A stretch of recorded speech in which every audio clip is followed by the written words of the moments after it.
What's happening, guys? Another video by Be the Ant Preparedness here. Talking about our survival scenario. So last week, week 3, the scenario was you have 2 small children come up to your gate, your fence, whatever it is you have there, your perimeter, and they are asking for help, and you can tell that they're malnourished, poorly clothed, etc., etc. Okay, so the responses we got were that you would take them in. Okay, but you would be real careful about it, which, yes, you need to be. A lot of you already know enemy of the U.S. dating back to, I know, World War II, probably,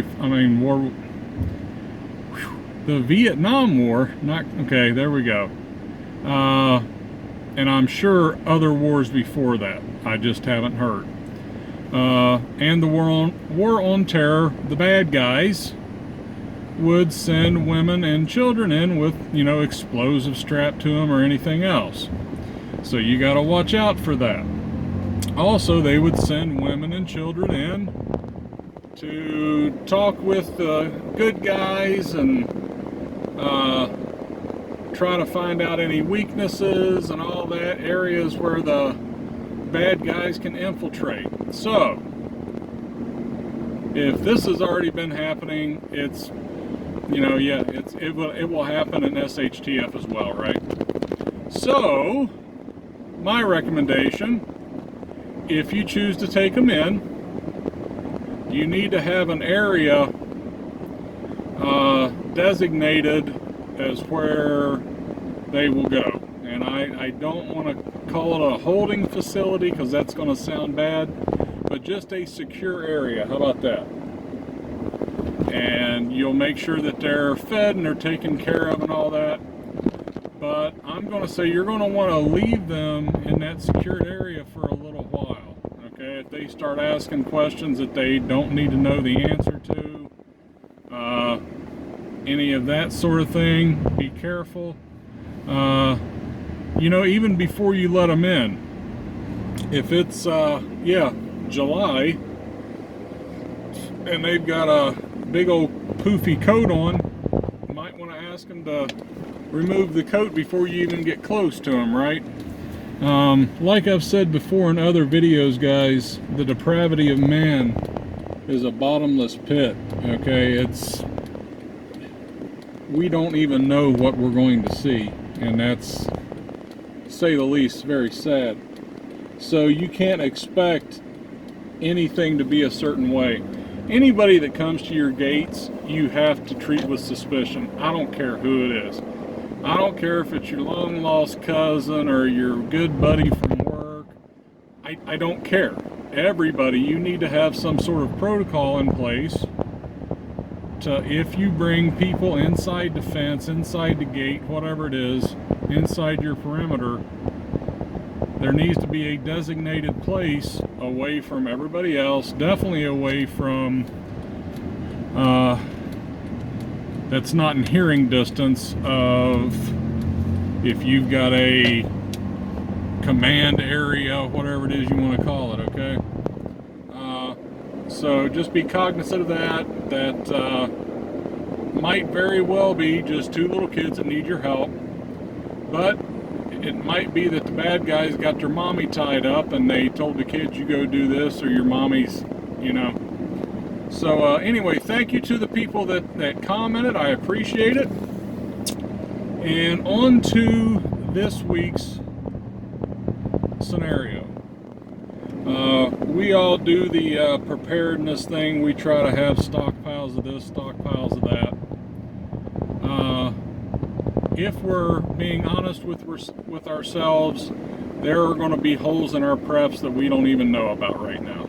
Okay, so we're going to say you have to leave to get whatever. Okay, might be a little shopping list, big shopping list, whatever. You've got 20 people in your group, 10 of which you would consider good health, able to move around, can handle themselves for the most part. Okay, none of us are, you know, Navy SEALs here or whatever. Well, some of you probably are. Anyway, so just ordinary people, but decent health, can kind of handle themselves.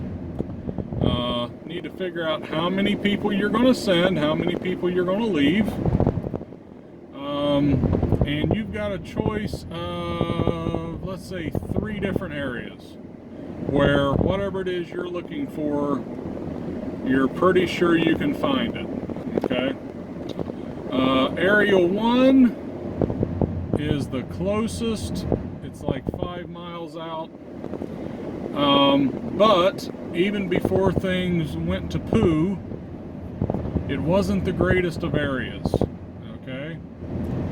And I'm not talking about inner city suburbia, whatever. Every place has those areas where you don't want to be.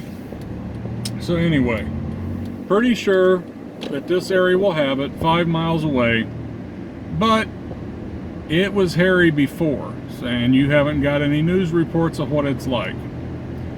Area 2 is a bit farther out, say 10 miles. The area is good, okay, but the path to get there, you have to travel through some areas that you've heard there's some roadblocks going on, patrols, that sort of thing. Okay, because we all got our radios, right, and we're always listening for any info we can find out. Area 3 is the farthest. It's 20 miles out. Okay. With this area, the route you picked, you feel pretty good about. The area you feel pretty good about. Whatever it is you're needing, it's not an intense gotta have it right now. It's not like somebody needs antibiotics within the next 2 days or they're going to die.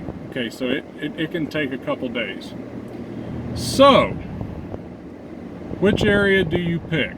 Do you go for the short that could be a little hairy? Do you go for the long that, from what you've heard, is safe?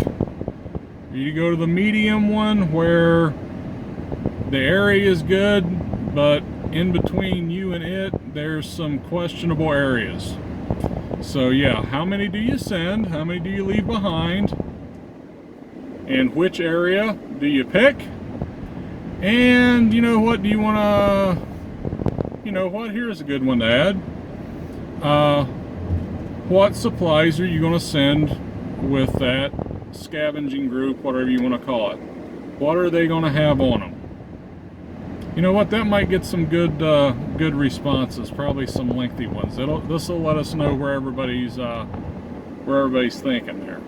So with that, until next time, thanks a lot, guys. Do the like, share, subscribe thing. We appreciate it, and we will talk to you after a while.